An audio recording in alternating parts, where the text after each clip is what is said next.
პირველად ისტორიაში საქართველო ევროპაში არყისხის ფანერის ერთ-ერთი მთავარი ექსპორტიორია. მაგრამ ერთი პრობლემაა.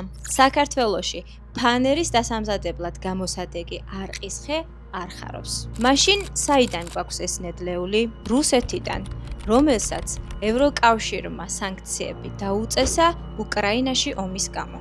მათ შორის 2022 წელს სრულად აკრძალა რუსული ხის იმპორტი.